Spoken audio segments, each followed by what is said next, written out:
What's happening, everyone? Happy Sunday. Welcome to this very special edition of the Robert Ford Sports Minute. I have my beautiful mom here on the set with me today, and my older brother Orlando is here with us today.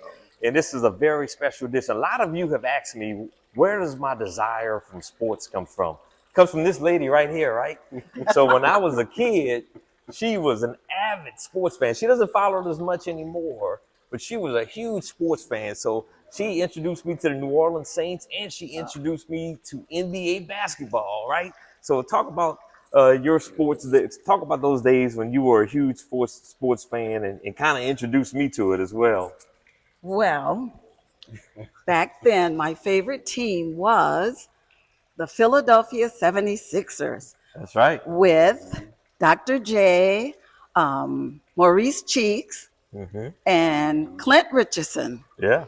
My second favorite team was the Los Angeles Lakers, Magic Johnson, Norm Nixon, and let's not forget the head coach, Pat Riley. I love My it. third favorite team was the Seattle Supersonics with downtown Freddie Brown, Dennis Johnson, and who else was my Gus favorite? Williams, Gus Paul Williams. Silas was Okay, I on that forgot team. him. Yeah. Lenny Wilkins was the head coach of that team too. They Right. won a championship in 1979.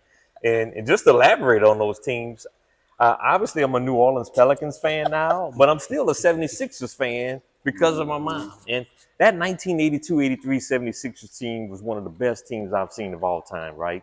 Moses Malone, remember he gave the prophecy before that playoff series, 4-4-4. He didn't say four. He said 4-4-4. And they came close. They only lost one playoff game. That was one of the best NBA teams of all time. Dr. J, Moses Malone, Maurice Cheeks, as my mom alluded to, right? Andrew Toney was a heck of a shooter. Bobby Jones was the defensive stopper. And Moses Malone was the guy that kind of got him over the hump. Because Dr. J, they came close a lot of years. You know, in 1977, they went up against the Portland Trailblazers in the finals. And it looked like that was the year that Dr. J was going to get his first title. They went up 2-0 on Blazers. And then Bill Walton, the big redhead, came in there and they beat the Sixers in four straight, right? Bill Walton, heck of a player, right? And came back, and the Sixers came close to beating the Celtics in '81. They were up 3-1, and then all of a sudden, Larry Bird and those Celtics came back and won three in a row and beat the Sixers, right? And so he came close, but when they got Big Mo, when they got Moses Malone, 4-4-4, that got them over the hump, and that was one of the best NBA teams to this day that I've seen. And the 76ers haven't won a championship since then, right? That's the last time they won a championship with that team. So Dr. J was close a lot of years, but they finally got a championship during that team. Then, of course, Lakers, Showtime Lakers, Magic Johnson, Kareem. The sky hook was unstoppable. You couldn't even block that shot, right? And they traded Norm Nixon and got Byron Scott. They traded Norm Nixon to the Clippers and got Byron Scott. And, of course, they went on to win a lot of championships there, right? And then, of course, you talk about Seattle, downtown Freddie Brown, heck of a shooter from three-point range, Gus Williams at the point guard position. And they had Jack Sigma and Oh, I Paul forgot about Silas. him. Yeah. So those are some heck of a team. So she's the reason I'm a big NBA fan to this day. And you know, the NBA was number three as far as sports leagues in America during that time, right? They were behind the NFL and they were behind Major League Baseball. A lot of those games used to be on late night television at like 10:30, Right. tape delay. So I used to have to sneak. I can say this now, right? I used to have to sneak and stay up late and watch those games, right? Because they were on tape delay at 10:30 at night, right? But she Okay. is the reason. And also, she was a big Saints fan back then too, right? Guys like George Rogers and Dave Waymer. Right. Who else do you remember from those teams from the Saints? I just remembered Dave Waymer because he was handsome.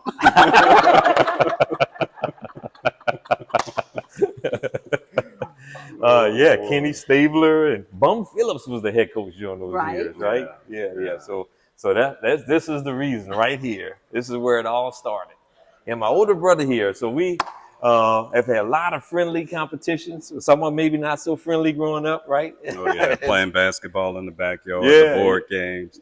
Now the way you guys see Robert rattle off all those stats and everything, all the verbiage about the teams in the background.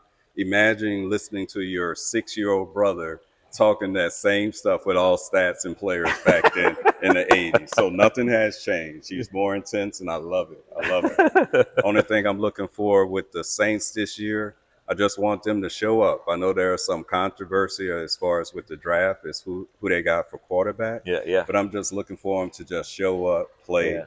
and I think it's going to be a heck of a football season. Yeah, well, yeah, Yeah. that team still has some talent, but the question Hmm. is going to be the quarterback position for the Yes. Saints, right? Yeah. It looks like Spencer Rattler's beating out the rookie so far, Hmm. and I said this before: the Saints fans are going to compare Tyler Shook to Shadur Sanders, Right. Right. and Shadur. I mean, obviously it was a preseason game, but he played very well. Yeah.